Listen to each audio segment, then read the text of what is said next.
Hello, everyone. I'm Captain Logan, and on the 12th day of Not Spawn Year, I gave to myself Sonic the Hedgehog number 25. This was published by Archie back in 1995 and was written by Mike Gallagher with art by Patrick Spaziante. I don't know if that's how you actually pronounce it, but that was fun, so that's how I'm going to say it.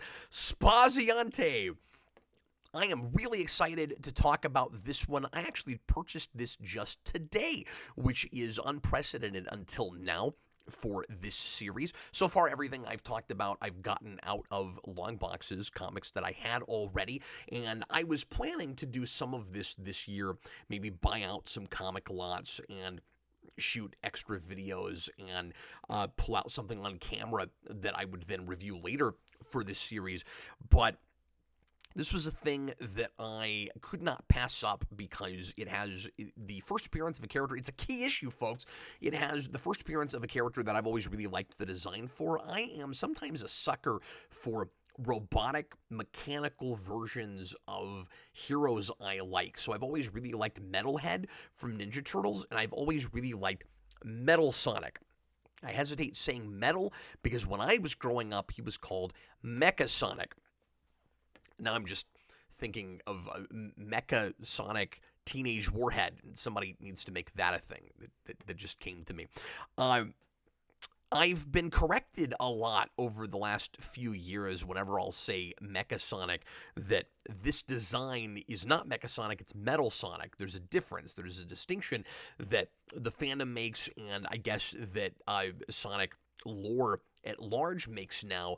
But when I was growing up, that's what he was called, and I was very perplexed. This is only a thing that I've discovered recently that there was a difference. I thought I was just saying it wrong. That when I was a kid, I would hear people say Mecha Sonic, and I thought that's what he was called, so I started calling it that too because I got corrected when I was a kid the other direction. I would say Metal Sonic because I didn't understand what mecha meant, and I'd never seen any Japanese stuff, any anime or anything. I'd never even really heard of like mech robots. I didn't know what mecha meant. So like that's weird. He's made of metal. Wouldn't you just call it Metal Sonic? And then years later, I was still calling it Mecha Sonic because that's what I was told he was called. No, that's not Mecha Sonic, that's Metal Sonic. Mecha Sonic is a Metal Sonic that appears in Sonic and Knuckles. And I'm not sure if the robot that's at the end of Sonic 2 is a early version of Metal Sonic or if that's yet a third thing, but anyway, it's all semantics. It's not really important, but I feel very vindicated because this character on this comic is called Mecha Sonic. It's right there on the cover. And the title of the story is Go Ahead, Mecha My Day. So you can't argue with this. At least in 1995, this guy was called Mecha Sonic. And on the bag that this came with, when I bought this locally, it says first appearance of Metal Sonic. Like, it's Mecha Sonic on the cover, but even whoever put this bag together at the store I bought it from knows that it's retroactively been changed now. And I also think it's interesting that that tag doesn't say first appearance of Amy Rose. Like, is that character so hated that we're not making a big deal out of that as a key issue thing, as a significant reason that you might want to buy this comic and why it's worth more than some of the other Sonic comics from this period? I spent a relatively large amount on this compared to what I usually would buy for something that I don't actively collect. Like I said, I don't buy a lot of Sonic comics. So I paid $30 for this, which was not a steal or anything, but was reasonable for what this is and what the going rate for this comic is. You can find this for anywhere between $30 and $50, and so this was on the low end. I went ahead and picked it up. I loved the cover, and I also was excited to see and of course, I could go find this digitally, but it has a couple things that are things that I really like about Sonic that I thought made this collectible for me. One of them is Mecha Sonic and the other Metal Sonic, and the other is that it's an adaptation of Sonic CD, and was really curious to see how that was handled. Sonic CD comes out in 1993, 2 years before this, and that's the reason that Metal Sonic and Amy Rose both finally show up in the Archie comics, because they first appear in Sonic CD. That's their first appearance in the games, but this is actually not Amy's first appearance in comics. She shows up in a British book before this, or maybe it's a comic strip called Sonic the Comic. Found out all kinds of crazy stuff looking things up about this issue. This is the most research I've done so far for one of these.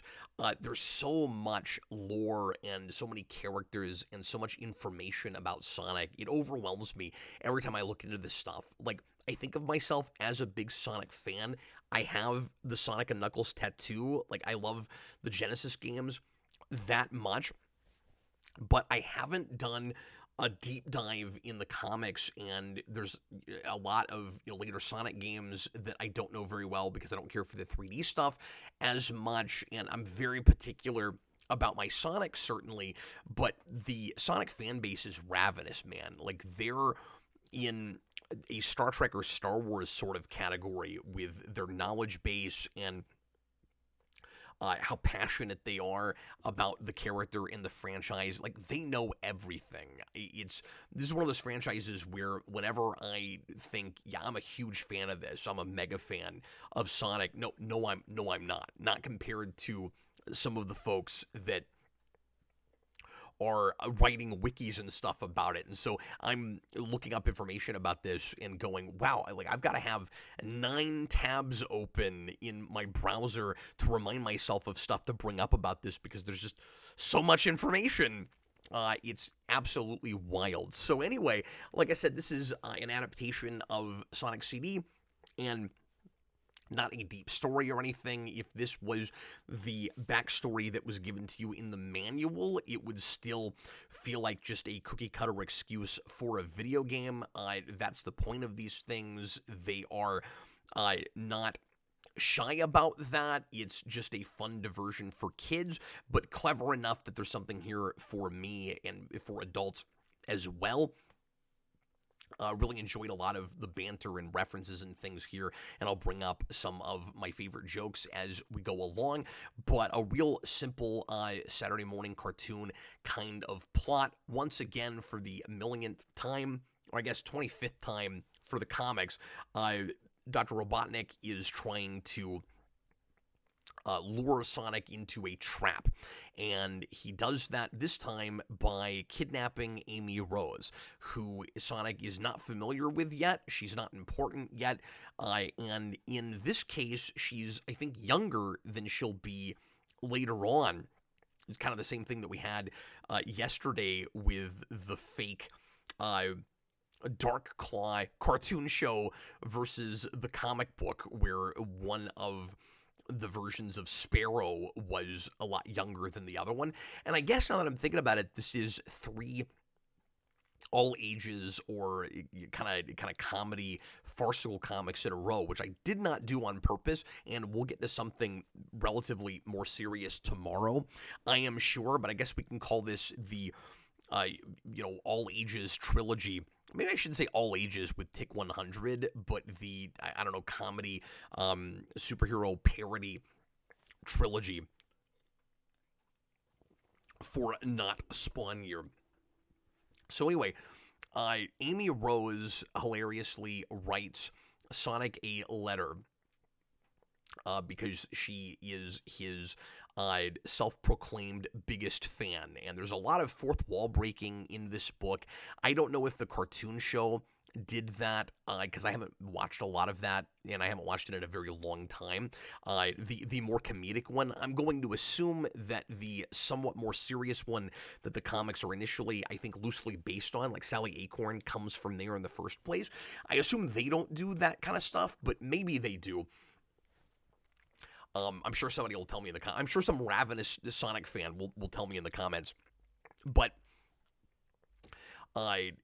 Dr. Eggman gets it, or Eggman, Dr. Robotnik gets his hands on fan mail to Sonic from someone reading the Archie comics, even though they live in the Archie world. So it's nonsensical and it's amusing, and it reminds me a lot of some of those jokes in the 87 Ninja Turtles cartoon, where Shredder or Krang would just look right, and Raphael and other characters would just look right at the camera and know that they're in a TV show. My favorite joke in this whole issue is that kind of thing. I'll find it real quick because it's wonderful. When Sonic first goes up against Mecha Sonic, and I'm going to call him Mecha Sonic for the sake of this. Look, it's right there.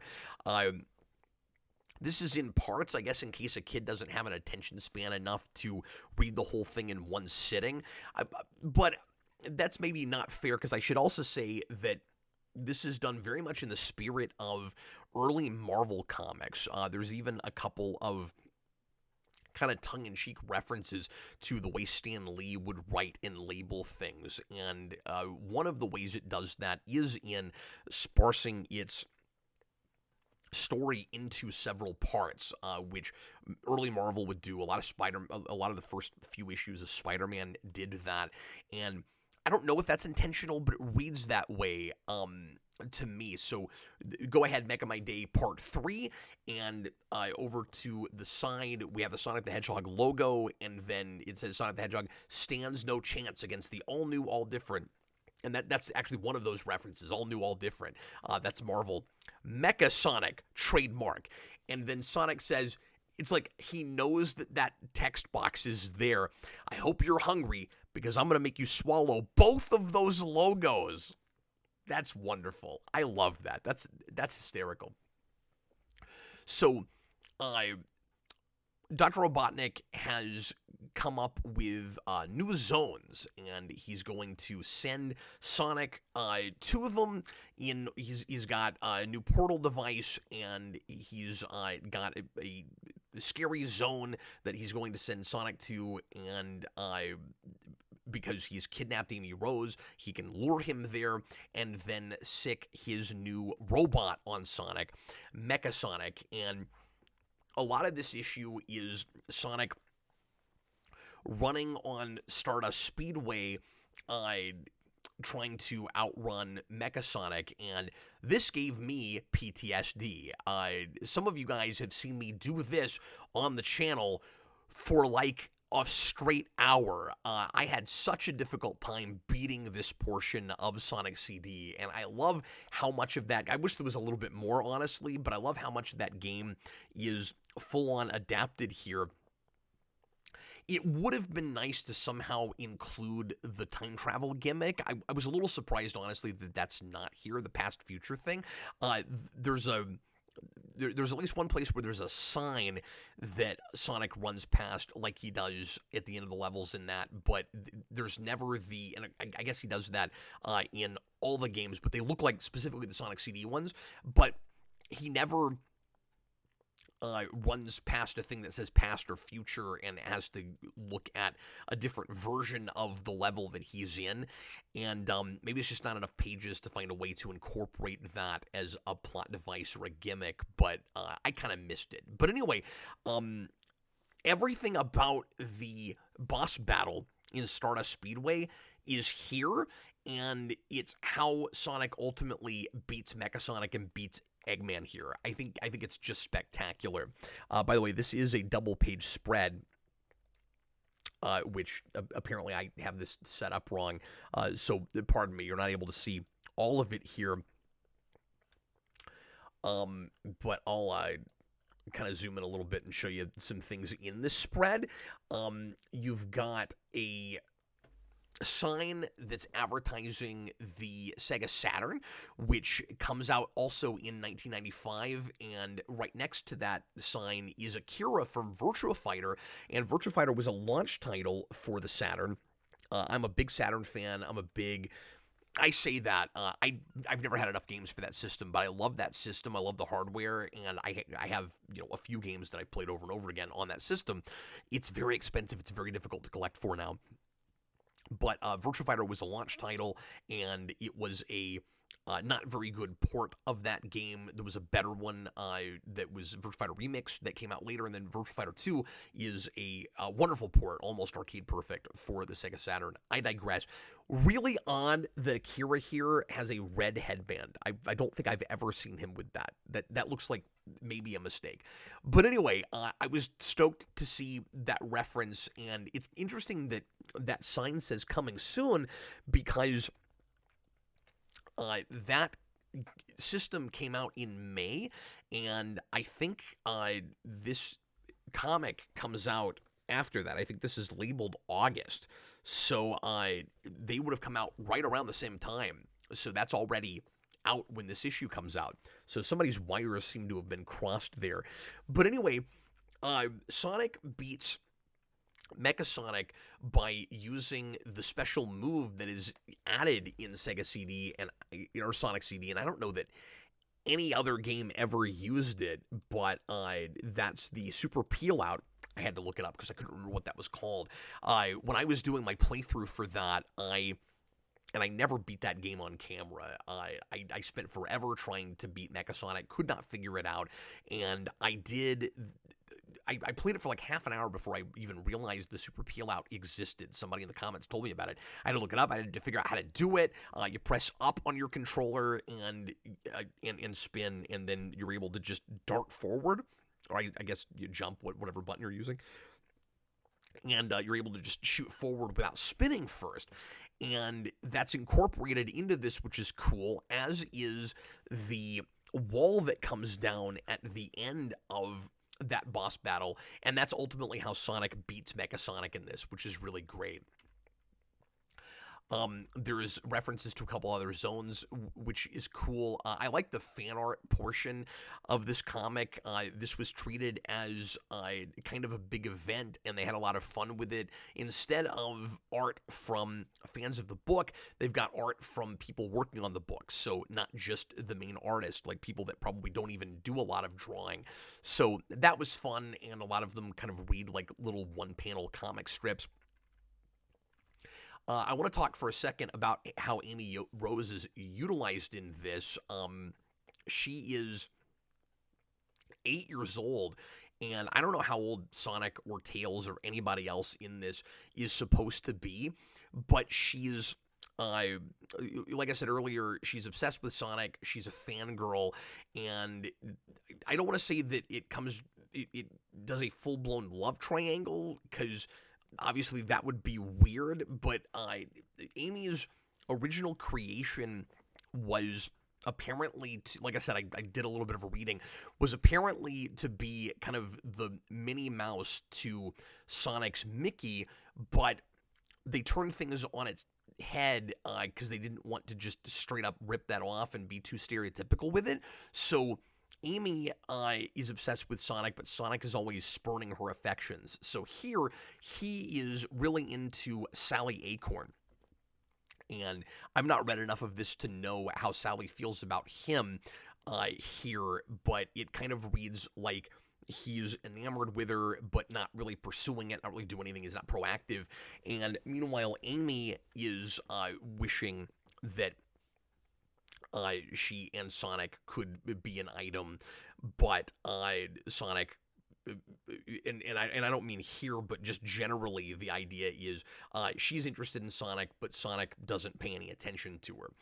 And so there's this great bit. This is my other favorite joke in this, where Eggman says, Sonic has engaged the Hedgehog, and Amy Rose says, I was hoping someday Sonic would get engaged to me. Some really fun play on words, and maybe some corny puns. Some people really enjoy punny humor. Some people think it's the lowest form of comedy.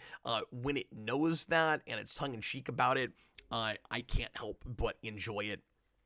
And, this kind of comedy is very, very subjective, but I think that's really funny. And I can't help but read Amy in this with kind of a Tara Strong in my head, kind of a Bubbles from Powerpuff Girls sort of voice. I never imagined Mecha Sonic, Metal Sonic, talking, having a voice. I think he seems a lot more menacing if he doesn't, and he's got long boxes of dialogue in this And I found that kind of surprising and a little bit jarring. There's some other fun references here, too. You can see Vector the Crocodile in the background in one place in Stardust Speedway. Um, and then I'm not seeing it right away, but it is in there. And then toward the beginning, there's a reference to Knuckles Chaotix, which would have just come out on the 32X earlier that year or the year before. I think earlier that year, because the 32X was introduced as kind of a stopgap measure getting to the Sega Saturn, and it really upset people in North America because they didn't know the Saturn was coming, and so they felt like Sega was just ripping them off. That is a really interesting history that I won't go into too much here, but I would recommend, if you haven't seen it, checking out the Video Game Historian's video about that. It's thorough and fascinating. But anyway, the Chaotix would appear, that group, that team of detectives would appear later in the Archie continuity in, I think, their own book, in a Chaotix book. But we get the first reference to them before they're canonicized in this, even right here in a poster in the background that just says Chaotix, and that is a rendering of the cover of the Knuckles Chaotix box, which is fun. But yeah, I really enjoyed this. I had a lot of fun with this. I am really glad I picked this up, and it was worth every penny to me. Another fun gag is Sonic has a camera attached to his feet at the beginning of this so that his friends can see what's happening when he goes into the other zone, the other dimension. And there's a part where they're kind of freaking out looking at the monitor because it's hard to look at Sonic's feet when he's running, when he makes kind of the figure eight. They've got a camera right on that. I thought that was kind of fun. I don't know if the very end of this is supposed to be a reference to the intro to the more comedic, the outro, the very end of the more comedic Sonic cartoon, where Sonic presses a button and a wall or like a box or something comes down and crushes Robotnik. I keep wanting to say Eggman. As much as I've always hated him being called Eggman, I'm so used to that now. I'm having a hard time not saying it. But at the end of this, that happens, and it's the same wall that you have to run through at the end of Stardust Speedway in Sonic CD. And there's this really weird panel. There's some strange things, odd choices in these books. This one is milder than some other things that my kids have brought me. I'm like, Dad, why is this in this comic? It's very strange. This is not Spawn here. I'm trying not to talk too much about Spawn. Spawn actually shows up in an early issue of this series. I don't remember which it is, but it's a parody of Spawn. It's not actually Spawn, but he shows up as the Spawn Mower. It's a lawnmower, but he looks like Spawn. It's bizarre. As is this last page where Sonic says, "We all know what's coming next, don't we? Go ahead, be my guest." And we try to get so meta that we sort of try to include the reader, so that's your finger pressing the button and slamming the door on Robotnik.